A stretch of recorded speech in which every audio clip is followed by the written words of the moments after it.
अस्सलाम वालेकुम 9th class, how are you all. Hopefully आप सब लोग ठीक होंगे, मज़े में होंगे, छुट्टियों को एंजॉय कर रहे होंगे। सो बच्चों, आज का आप लोगों का लेसन है सेल ऑर्गेनेलिस। जैसे कि आपको पता है कि हम लोग पहले जो है सेल को पढ़ चुके हैं ना, जिसमें हम लोगों ने सेल का साइटोस्केलेटन पढ़ा, सेल मेम्ब्रेन, उसकी सेल वॉल को भी पढ़ा, फिर हमने उसके बाद जो है सेल का साइटोस्केलेटन भी पढ़ लिया। अब हमने पढ़ना है सेल की ऑर्गेनेलिस कि साइटोप्लाज्म के अंदर कौन कौन सी ऑर्गेनेलिस होती हैं। तो जो पहली और सबसे अहम जो ऑर्गेनेली है वो है न्यूक्लियस। ठीक है, आपको याद होगा जब हमने सेल साइकिल वाला चैप्टर पढ़ा था तो उसमें हमने न्यूक्लियस के बारे में थोड़ा बहुत पढ़ा था कि न्यूक्लियस के अंदर क्या होता है, डीएनए भी होता है।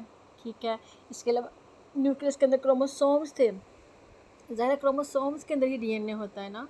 ठीक है, तो वो जो क्रोमोसोम्स थे हमने उनको पढ़ा था कैसे वो जो है मतलब अपने आप को उन्होंने पहले क्रोमैटिन की शक्ल में थे, फिर क्रोमोसोम बने थे, फिर सामने आए, फिर उन्होंने जो है कैसे उनके अंदर डुप्लीकेशन हुई थी क्रोमोसोम्स की, वो सब हमने वहाँ पढ़ लिया था। तो इसलिए आपको समझ तो आ गई है जो न्यूक्लियस है वो क्या है, इसमें मेन चीज़ है, मेन काम सारे न्यूक्लियस ही कर रहा होता है। जैसे हम पूरे एक इंसान हैं, हमारे पूरे जिस्म को कंट्रोल हमारा दिमाग कर रहा है, तो दिमाग हमारे लिए हमारा एक न्यूक्लियस है, सबसे अहम चीज़ है, हमारा अहम पार्ट है। सेम ऐसे ही जो है जो सेल है उसका जो दिमाग होगा उसका अहम पार्ट उसका न्यूक्लियस होता है। ठीक है, आर यूकैरियोटिक सेल है प्रोमिनेंट न्यूक्लियस। अब जितने भी यूकैरियोटिक सेल होते हैं, आपको याद है कि हमने प्रोकैरियोट्स और यूकैरियोट्स में डिफरेंस पढ़ा था कि प्रोकैरियोट्स में न्यूक्लियस होता तो है लेकिन वाज़े नहीं होता और समटाइम हमें बिल्कुल भी नज़र नहीं आ रहा होता। ठीक है, लेकिन जो न्यूक्लियस होता है यूकैरियोट्स में उनमें उनका न्यूक्लियस बड़ा सारा साफ़ सुथरा प्रोमिनेंट होता है, नज़र आ रहा होता है। तो यूकैरियोटिक सेल क्या होते हैं, उनमें न्यूक्लियस जो है वो प्रोमिनेंट होता है। In animal cell it is present in the center. ठीक है, सेल के बिल्कुल दरमियान में पाया जाता है ये जितने भी जानवर हैं, जितने भी एनिमल्स हैं। लेकिन जो मैच्योर प्लांट होते हैं उनमें एक बड़ा सारा वैक्यूल होता है जो पानी से बड़ा होता है। इसकी वजह से जो है न्यूक्लियस जो है वो उसके साइड पे चला जाता है, पुश टू साइड। ठीक है, in mature plant cell it is push to side due to large central vacuole. ठीक है, सेंट्रल वैक्यूल की वजह से वो क्या होता है, साइड पे पुश किया हुआ होता है। ये तो हो गया मतलब मेन न्यूक्लियस का कि हमने इसका इंट्रो पढ़ लिया कि न्यूक्लियस है क्या, असल में क्या है, ये चीज़ें हमने पढ़ ली। अब हमने पढ़ना है कि न्यूक्लियस की स्ट्रक्चर कैसी होती है। जैसे आप लोग यहाँ पे देख लो, ये क्या है, न्यूक्लियस की एक स्ट्रक्चर है।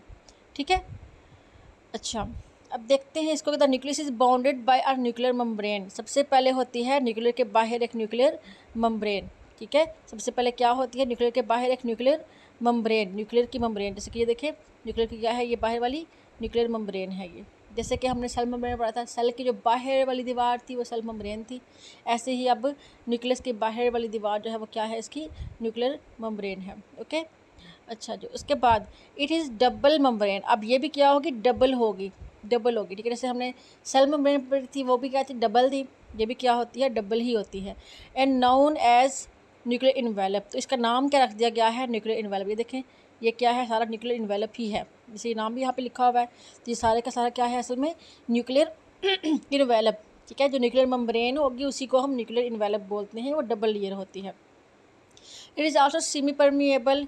ये भी सेम सेल मेम्ब्रेन की तरह क्या है, सेमी परमिएबल, मतलब कुछ चीज़ों को अंदर जाने देगी, कुछ को जाने नहीं देगी। And has many small nuclear pore. उसके अंदर छोटे छोटे सुराख होंगे, पोर होंगे, उन्हें हम क्या बोलेंगे, न्यूक्लियर पोर। जैसे कि आप लोग यहाँ देख सकते हैं कि न्यूक्लियर पोर यहाँ पे लिखा भी हुआ है। ओके, अच्छा अब न्यूक्लियर के अंदर क्या होगा, inside the nucleus a jelly like material is called nucleoplasm. अब इसके अंदर क्या होगा, जेली की तरह का मटेरियल होगा। ठीक है, जेली की तरह क्या होगा, कि मटेरियल होगा, उसका नाम हमें क्या रखना है, न्यूक्लियोप्लाज्म। पहले हमने पढ़ा था साइटोप्लाज्म, वो सेल के अंदर था, जेली लाइक मटेरियल। अब हमने पढ़ा न्यूक्लियस के अंदर, वो भी जेली लाइक मटेरियल है लेकिन उसका नाम यहाँ पे क्या है, nucleoplasm. In nuclear plasm there are two small bodies called nuclei. अब यहाँ पे क्या होंगे, न्यूक्लियाई होंगे। ठीक है, क्या होंगे वहाँ पे, न्यूक्लियाई। जैसे आप लोग देखिए ये क्या है, न्यूक्लियोलस। अब न्यूक्लियोलस सिंगुलर को हम न्यूक्लियोलस बोलते हैं, न्यूक्लियोलस अगर एक से ज़्यादा होंगे, दो होंगे, तीन होंगे तो उनको हम न्यूक्लियाई बोलेंगे। यहाँ पर एक ही है, इसके क्या है हमारा न्यूक्लियोलस। ठीक है, हेयर राइबोसोम आर एसोसिएटेड बल्कि असेंबल्ड। यहाँ पे क्या होते हैं, असल में जो राइबोसोम्स होते हैं वो यहाँ इकट्ठे हुए हुए होते हैं। ठीक है, इतने पार्ट की समझ आ गई आप लोगों को। क्या हमने यहाँ पढ़ा है कि जितने भी यूकेरियोट्स होते हैं सब में प्रोमिनेंट न्यूक्लियस होता है, ठीक है। और ये कहाँ होता है, सेंटर में होता है प्लांट एनिमल्स के अंदर, लेकिन प्लांट में ये साइड पे चला जाता है क्योंकि वहाँ पे एक बड़ा सारा वैक्यूल भी होता है। फिर हमने ये पढ़ा कि जो न्यूक्लियस होते हैं इनके बाहर क्या होती है, न्यूक्लियर मेम्ब्रेन होती है, जो कि असल में क्या होती है, एक डबल मेम्ब्रेन होती है, और उसको हम न्यूक्लियर इन्वेलप बोलते हैं। और ये सेमी परमिएबल होती है, यानी कुछ चीज़ों को अंदर जाने देती है, कुछ को जाने नहीं देती। और वहाँ पे सुराख होते हैं छोटे छोटे, उन्हें हम क्या बोलते हैं, न्यूक्लियर पोर बोलते हैं, ठीक है। फिर हमने पढ़ा कि न्यूक्लियस के अंदर जेल लाइक मटेरियल होता है, उसको हम क्या बोलते हैं, न्यूक्लियोप्लाज्म। और वहाँ पे छोटे छोटे क्या होते हैं, सेल बॉडीज होती है, सेल बॉडी है, इसे हम क्या बोलते हैं, न्यूक्लियाई बोलते हैं। और सिंगुलर को हम क्या बोलते हैं, सिर्फ एक को न्यूक्लियोलस बोलते हैं। और यहाँ पे असल में होता क्या है, राइबोसोम्स होते हैं। ओके, चले अब नेक्स्ट चलते हैं। The most important structure in nucleoplasm is chromosome. अब न्यूक्लियोप्लाज्म जो वहाँ हमने पढ़ा है अभी उसमें जब से सबसे वाज़ेह स्ट्रक्चर्स होती हैं, प्रोमिनेंट स्ट्रक्चर्स होती हैं, वो क्रोमोसोम्स होते हैं, ठीक है। और ये क्या होती हैं, ये तब विजिबल होती हैं जब सेल डिवीजन हो रही होती है। जैसे हमने सेल साइकिल वाले चैप्टर में जब सेल डिवीजन का पढ़ा था तो हमने देखा था क्रोमोसोम बिल्कुल वाज़ेह होकर सामने आ जाते हैं। तो ये सेल डिवीजन के दौरान ही क्या होती हैं, वाज़ेह होती हैं। जब एक सेल डिवाइड नहीं कर रहा, when a cell is not dividing, its chromosome are in a form of fine thread like structure known as chromatin. जब सेल डिवाइड नहीं कर रहा होता तो उस कंडीशन में क्या होता है, क्रोमोसोम जो होते हैं वो थ्रेड लाइक धागे की तरह की स्ट्रक्चर बनी होती है उनके दरमियान में, उसे हम क्या बोलते हैं, क्रोमैटिन बोलते हैं। आपने क्रोमैटिन भी देखा था कहाँ पे, अपने सेल साइकिल वाले चैप्टर में। Chromosome are made up of deoxyribonucleic acid and protein. अब क्रोमोसोम्स क्या होते हैं, क्रोमोसोम्स असल में किस चीज़ के बने होते हैं, दो चीज़ों के। दो चीज़ें कौन कौन सी हैं, डीएनए एंड प्रोटीन, ठीक है। डीऑक्सीराइबोन्यूक्लिक एसिड एंड प्रोटीन, इन दोनों के मिलने से बनते हैं क्रोमोसोम्स, ठीक है। DNA control all the activities of the cell. अब डीएनए क्या होता है, सेल की तमाम एक्टिविटीज़ को कंट्रोल करता है। डीएनए क्या करता है, सेल की तमाम एक्टिविटीज़ को कंट्रोल करता है। It is also responsible for transmission of characteristics to the next generation. अब इसका अगला काम क्या है, इसने ही जितनी भी हमारी खसूसियात हैं उनको ट्रांसमिट करना होता है वालिदैन से बच्चों में, यानी कि नेक्स्ट जनरेशन में खसूसियात को, कैरेक्टरिस्टिक्स को ट्रांसफ़र कौन कर रहा होता है, असल में DNA he. That is why it is called the hereditary material. इसीलिए ही इसे क्या बोलते हैं, हेरिडिटरी मटीरियल बोलते हैं। और now the question is why DNA is called hereditary material.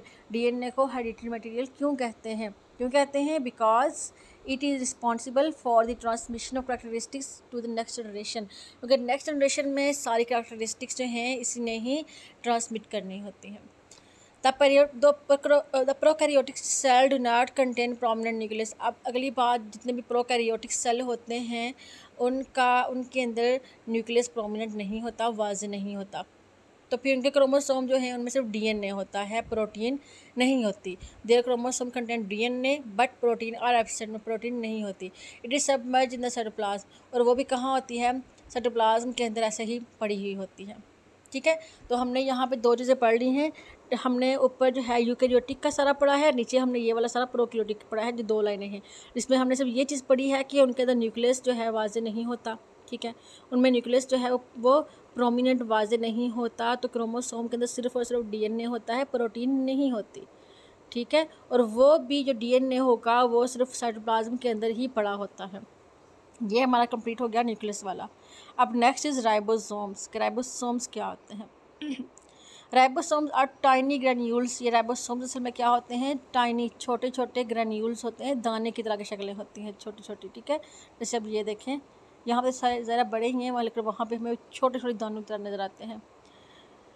They float freely in the cytoplasm. Some time ऐसा होता है कि ये आज़ादाना साइटोप्लाज्म के अंदर घूमते रहते हैं, जैसे बच्चों आपको क्लास में एवं ही घूमते रहते हो कभी कभार जब टीचर ना हो तो। Are bound to endoplasmic reticulum, या फिर ये एंडोप्लाज्मिक रेटिकुलम के साथ भी कभी कभार बाउंड कर जाते हैं, जुड़ के रहते हैं, ठीक है। Ribosome is made up of equal amount of protein and ribosomal RNA. अब पहले तो हमने पढ़ लिया कि ये कहाँ पे थे, ये क्या थे। अब हमने ये पढ़ा कि ये किस चीज़ के बने होते हैं। ये प्रोटीन के बने हैं और राइबोसोमल आरएनए के बने हैं। Ribosomes are not bound by membrane, और यहाँ पे आप लोगों ने याद रखना है कि राइबोसोम की मेम्ब्रेन नहीं होती, ठीक है, not bound by a membrane. So they are also found in prokaryotes, इसीलिए ये प्रोकैरियोट्स में भी पाए जाते हैं। Eukaryote ribosome is slightly larger than prokaryotes ribosome. अब जो जितने भी यूकैरियोट्स के राइबोसोम होते हैं वो थोड़े से बड़े होते हैं, ठीक है, प्रोकैरियोट के राइबोसोम से यूकैरियोट के राइबोसोम बड़े होते हैं। फिर राइबोसोम आदि साइट, राइबोसोम ऐसी जगह होती हैं जहाँ पे प्रोटीन बनती है, प्रोटीन की सिंथेसिस होती है। काम क्या है राइबोसोम का, कि वहाँ पर क्या हो रही है असल में, प्रोटीन की synthesis. Our ribosome is made up of 2 sub unit. Ribosome के 2 यूनिट्स होते हैं, सब यूनिट बोलेंगे इसको, एक ये वाला और एक ये वाला, ठीक है। When a ribosome is making protein, जब राइबोसोम प्रोटीन को बनाता है, इट्स सब यूनिट आर यूनाइटेड, इसके दोनों सब यूनिट आपस में इकट्ठे मिल जाते हैं, ठीक है, इकट्ठे हो जाते हैं, यूनाइट हो जाते हैं। When a ribosome has finish is work, जब ये राइबोसोम अपना काम मुकम्मल कर लेता है, इट्स सब यूनिट गेट सेपरेटेड, तो इसके जो सब यूनिट होंगे दूसरे से अलग हो जाएंगे, ठीक है। समझ आ गई ना आप लोगों ने, आप लोगों को, सॉरी। राइबोसोम्स क्या होते हैं असल में, टीनी ग्रैन्यूल्स होते हैं। ये साइटोप्लाज्म के अंदर फ्रीली फ्लॉट करते रहते हैं सम टाइम, और कभी कभार ये बाउंड कर जाते हैं, मिल के रहते हैं किसके साथ, एंडोप्लाज्मिक रेटिकुलम के साथ। राइबोसोम के अंदर क्या होता है, प्रोटीन और राइबोसोमल आरएनए, और राइबोसोम के बाहर मेम्ब्रेन नहीं होती, इसीलिए ये प्रोकैरियोट्स में भी पाए जाते हैं। लेकिन फ़र्क ये है कि यूकैरियोट के राइबोसोम थोड़े से बड़े होते हैं बानिस्बत प्रोकैरियोट के राइबोसोम से। फिर राइबोसोम ऐसी जगह है जहाँ प्रोटीन बनती है। फिर राइबोसोम के है 2 सब यूनिट होते हैं। जब राइबोसोम के अंदर प्रोटीन बन रही होती है तो ये 2 सब यूनिट आपस में मिल के रहते हैं, यूनाइटेड हो जाते हैं। जैसे ही ये अपना काम मुकम्मल कर लेते हैं तो ये दोनों सब यूनिट उससे अलग हो जाते हैं। अंडरस्टूड बच्चों? आई थिंक इतना काफ़ी है आप लोगों के लिए। कल आपने ये बहुत अच्छे से करना है, बिकॉज न्यूक्लियस जो है ये बहुत ही अहम टॉपिक है, और ये एक तो अहम है, दूसरा ये पेपर्स में लॉन्ग क्वेश्चन के तौर पे आता है।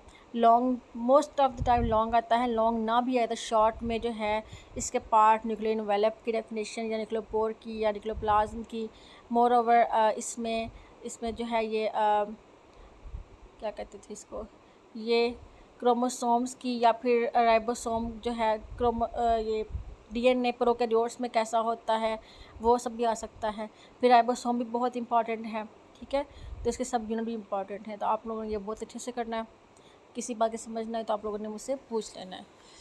ओके, अपना ख्याल रखिएगा और मुझे दुआओं में याद रखिएगा। Take care yourself. Bye bye.